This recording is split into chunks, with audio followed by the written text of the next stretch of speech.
Tiniyak ng Meralco na ibabalik nila ang anumang sobrang nakubra mula sa consumers matapos ipalondisa ng Energy Regulatory Commission ang halos 10 pisong dagdag singil kada kilowatt-hour ng kuryente noong Disyembre at Enero.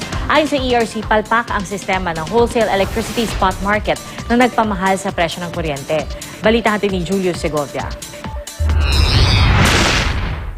Maintenance shutdown ng Malampaya na sinabayan pa ng biglang pagpalya ng ilang planta ang ikinatwirang dahilan ng pagbaba ng supply ng kuryente at ng pagmahal nito sa wholesale electricity spot market o WESM, kung saan bumibili ng kuryente ang Meralco at ibang power distributor. Nauwi tuloy ito sa all-time high na singil sa generation charge ng Meralco noong Disyembre at Enero. Pero sa inisyal na investigasyon ng ERC, lumabas na nakamahal lalo sa kuryente ang palpak na sistema ng presyuhan ng WESM. Sa laki ng diferensya, ang mahigit 30 pisong benta ng WESM sa kada kilowatt-hour ng kuryente, tinapyasan ng ERC at nasa mahigit 7 at 6 na piso na lang.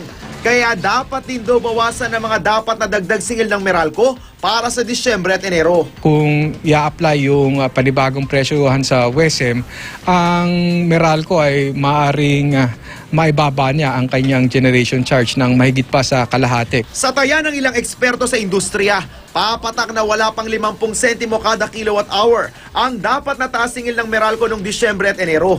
Kahit pa raw ikarga rito ang iba pang singilin gaya ng system loss at VAT, malayo pa rin ito sa mahigit 4 na pisong dagdag singil ng Meralco nitong Disyembre na pinigilan ng TRO ng Korte Suprema. Gayon din sa mahigit 5 pisong dagdag singil para sa buwan ng Enero na hindi muna kinolekta.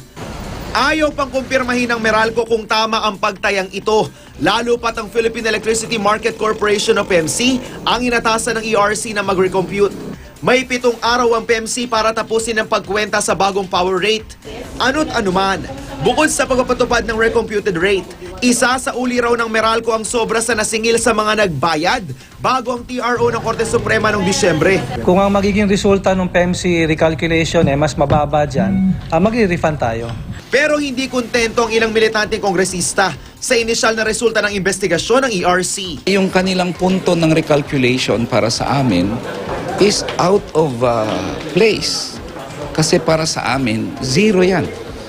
There was not only market failure, there was also regulatory failure. Hindi rito natatapos ang investigasyon ng ERC.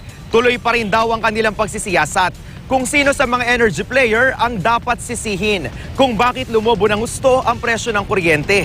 At hindi rin daw sila mangingiming magpataw ng parusa kung mapatutunayang may sabwatan at pang-aabuso sa merkado. Julio Segovia, GMA News.